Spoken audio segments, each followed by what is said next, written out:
When I started the residency, I knew that I had to work with an indigenous population. I knew I had to work with the mangroves, so that was my human non-human interface. I feel that there's a lot that Karachi needs to connect with Manoda, and of course Salehabad is very much part of that.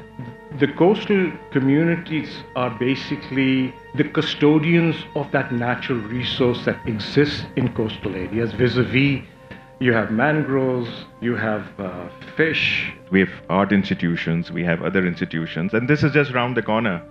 Why this gap? I think there's a total disconnect with everything. There's immense fragmentation in the society. We are disconnected with each other. It would be great to learn more about your experience working with people and what are the interesting experience you got from them. So we engaged a number of methods like role play, like story building, narrative building, talking about various positions of the mangrove. The mangrove became the protagonist. They also have a science curricula that says, and that curricula has a chapter that says, Timur ke jungle, but there are no teachers. I'm wondering whether there are elements of this project and this approach as a participatory practice that could be almost taught, as you're developing these new pedagogies, taught to other practitioners, other architects working in mangroves in other cities around the world. Within Karachi itself, we are so ignorant. I think it should become a very important part of the curriculum for all, for the adults as much as children. It's not just the children, but even the adults have no idea about it.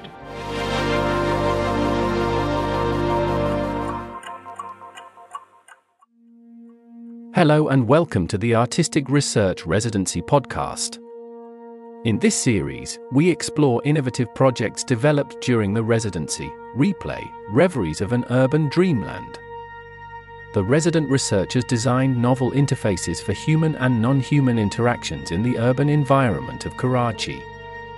This artistic research residency is a collaboration between the Institute of Business Management and Umbrellium, supported by the British Council. Someone who is an architect, but now having second thoughts about the way architecture is being practiced. She's been sharing some fascinating insights during the residency.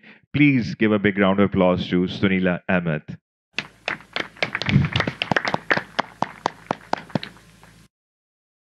Dr. Suneela Ahmed. Yes, absolutely. She holds a doctorate in urban design, if I'm not wrong, urban design, yeah. And her book has recently been published by Rotlek, and we're going to watch her video, what she's been doing, and then we'll be discussing things with Suneela. Okay, so this was Suneela Ahmed's ongoing work on pedagogies, novel pedagogies, and she's been working at Salehabad with islanders there. So Suneela, over to you. Thank you. So basically what you saw today is a video based on 3 days of engagement with the kids at Salehabad. So Salehabad is a fisherman's village next to Manora.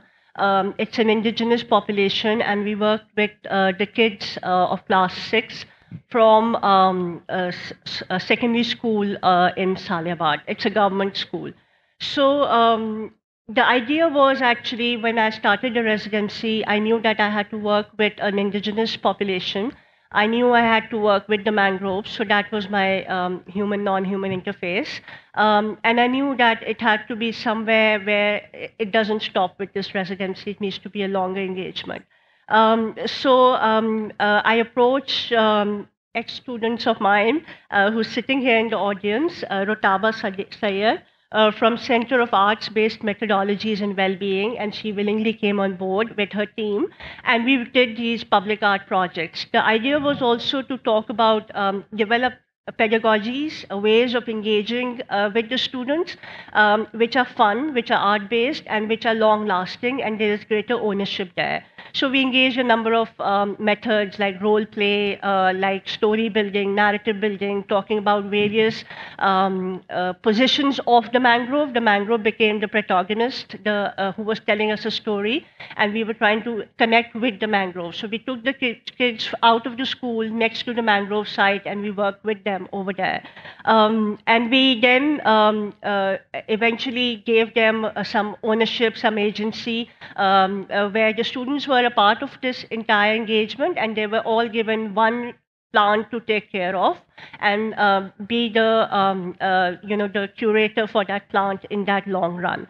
And what we then thought was that for taking this further, we wanted to document the process and then come together, bring it together in the form of some sort of a publication, which becomes a resource book for teachers who want to work with kids using art-based methodologies and how to engage with them. And then it also has a user interface where we developed a connected web page and a QR code, etc.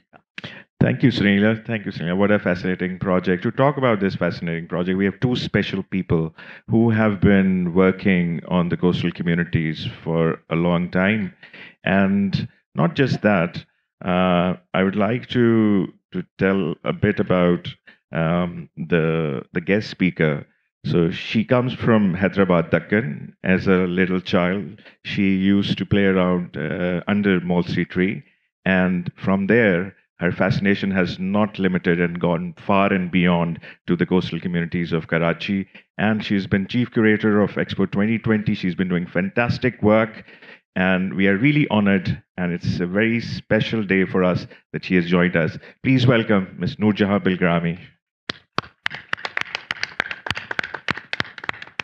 And Ms. Bilgrami will be joined by Head of Environment and Energy at IOBM. He's been former Director General for Oceanography. Please welcome Dr. Shahid Amjad.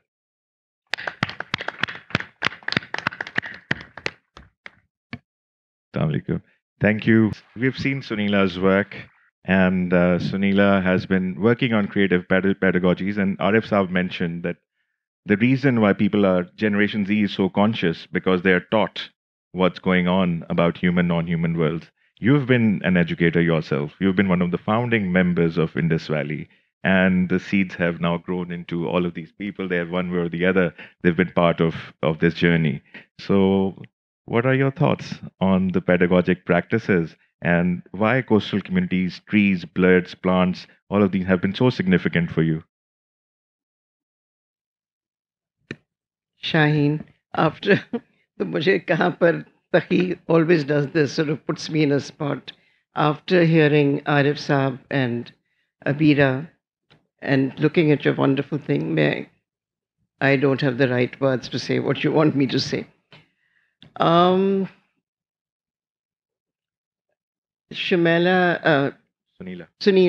has actually gone to the place which has caught my heart, and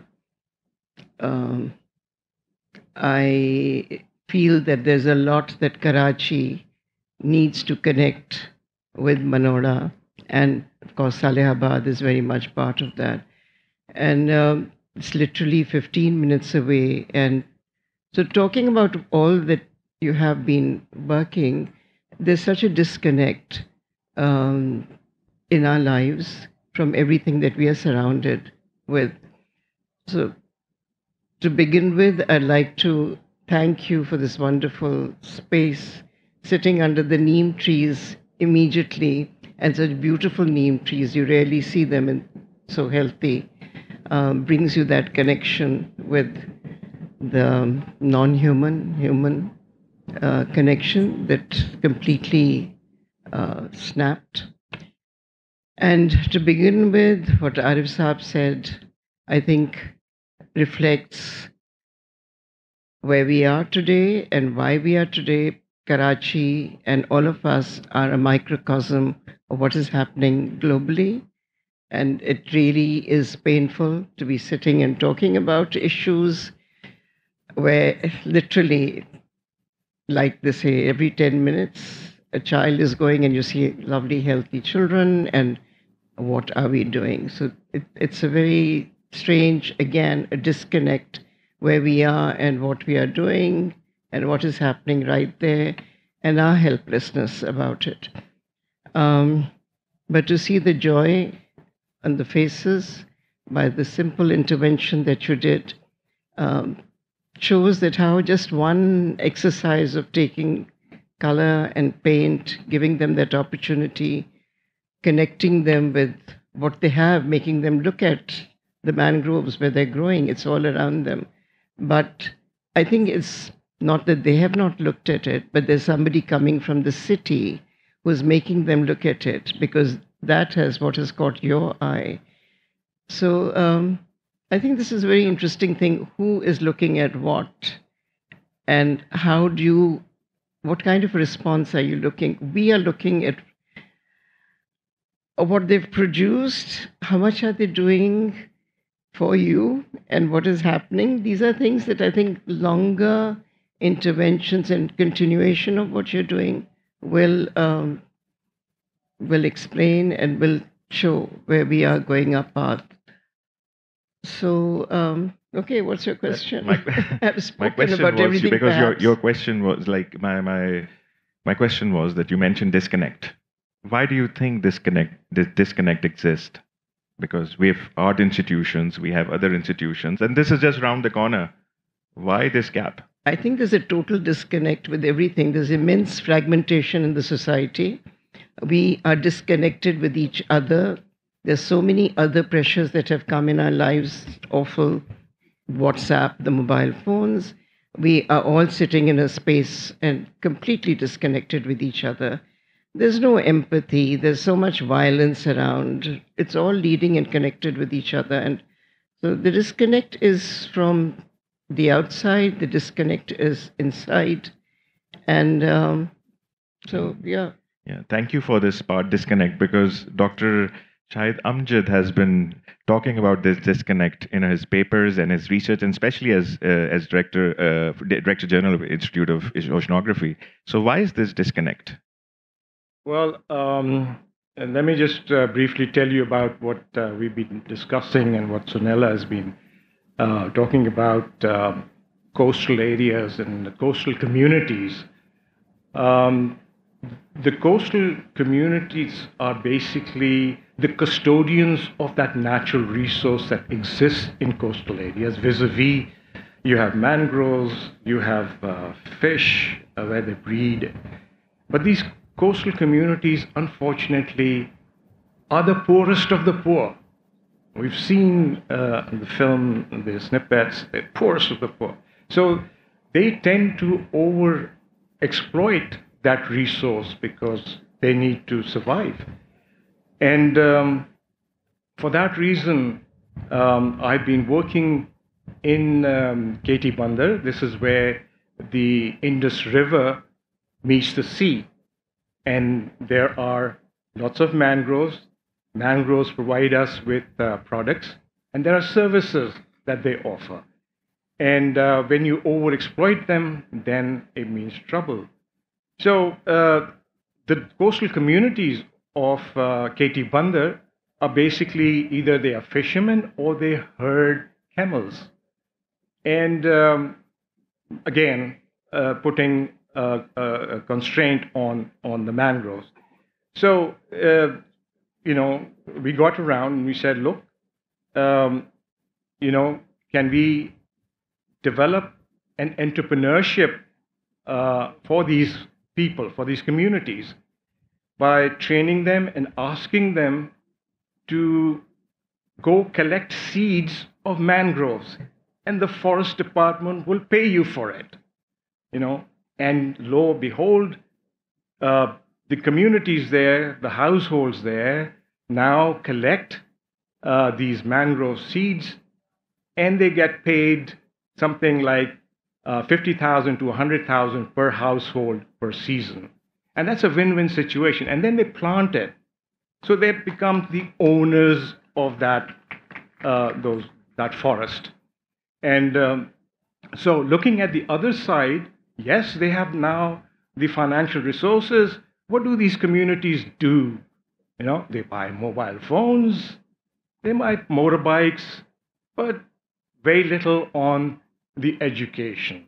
There are 2 schools there, government-owned schools, but and they also have a science curricula that says, and that curricula has a chapter that says, you know, Timor ke jungle.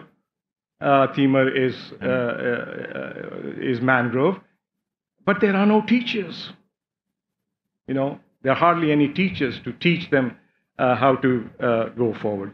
So this, in other words, you know, converting you know, this marginal communities who are poorest of the poor, you know, they have resources. Eventually, I feel that when there are enough resources, that they will be able to, you know, come back to the environment. They will preserve what they have. They will value it, and eventually will find a way forward. So I feel that this is a win-win situation, and this should cascade into other areas as well, replicate this phenomena into other areas as well. There is abject poverty in coastal areas, unfortunately. That's the way it is, but we need to take this forward. Thank you for your points. And Suneela, you have thoughts on this point he's made, and what Noorjehan has also mentioned, the disconnect plus lack of any resource guides for such issues. So yeah, definitely there is a lack of curricula, and I think we should not just focus on the kids studying within Salehabad. It should perhaps be a part of our larger curriculum as well, because all the kids within the city should know about the importance of the mangroves and the role it plays in the ecology of the city and how important it is. But having said that, I actually have a question for you. Because you spoke about you know, the fishing communities exploiting the mangroves, but Tariq Sahab is not here today because obviously an unfortunate event. But we all know that there are very bigger forces also exploiting the mangroves. And I think what the exploitation happening from the communities is very minimal if we were to compare it. And I'll just briefly tell you an episode which we had with the kids over there. So we were, during our narrative building session, we were talking about, you know, how mangroves they should not be cutting the mangroves. So they would talk about, you know, they would go home and talk to their parents. And when we went back the other day, so they came and told us that we told our parents that we should not cut mangroves, but they said we need it for burning, for fire, as firewood. But we told them that we should go for gas cylinders instead. And then they were telling the other kids, other friends, that you are still cutting down the mangroves, so tell your parents to switch to gas cylinders. So I think even if they, what I'm trying to say is that there is also lack of awareness there, and also the damage the communities are causing is, I think, much less than what the bigger forces and neoliberal paradigms are causing as such. So I think there need to be bigger strategies. Thank to you for address that thing, but that's slightly a different spin to the win-win situation. Perhaps the win-win is not as win-win as it might appear to be. So Usman might have some thoughts on the global context with this, because there are certain case studies that exist. Well, I'm interested because obviously around the world there are lots of cities that have mangroves near them. And I know that you yourself went on a bit of a journey through this project, having never worked on participatory practice before. And I'm wondering whether there are elements of this project and this approach as a participatory practice that could be almost taught, as you're developing these new pedagogies, taught to other practitioners, other architects working in mangroves in other cities around the world. I'd love anyone's thoughts on that. Yes, I think it's a very important point to be taken forward, and that connection to be made with outside the country. But within Karachi itself, we are so ignorant. I think that needs to spread, like you said. It's not just uh, I think it should become a very important part of the curriculum for all, for the adults as much as children. It's not just the children, but even the adults have no idea about it. Yeah. That's what a wonderful note that even adults have no idea what's going on there. Yeah, at your So post. Oh. and that's why these novel pedagogies are needed, and I think we look forward to this project taking shape and going forward, and we're really grateful to Noorjehan Bilgrami and Dr. Shahid Amjad for joining us here. Very kind of you, and yeah. Yeah. What are you looking at as outcome from here? There's one of the publication that I've put together.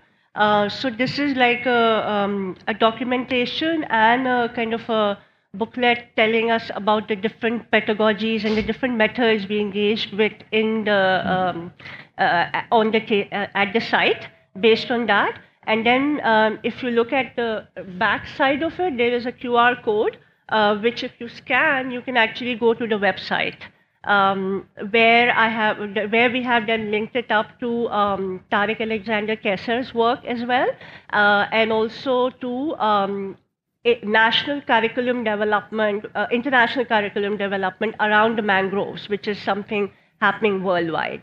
So these are larger connections we're trying to create, and then approaching schools and taking it further from there.